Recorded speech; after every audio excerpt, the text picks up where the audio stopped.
એ પ્રમાણે ફેરવો. ચલો, ઉપર, ડાબી બાજુ,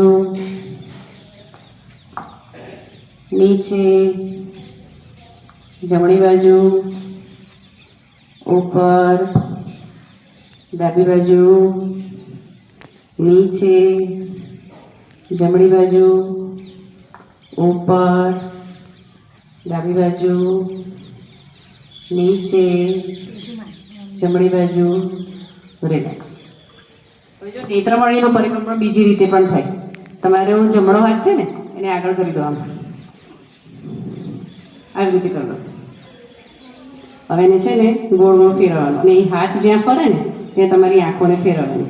પહેલાં હું જેવી રીતે કરું છું ને એટલે એકવાર જોઈ લો. બધા દેખાય છે બધાને? જો તમારે પહેલાં છે ને અહીંયાથી શરૂઆત કરવાની.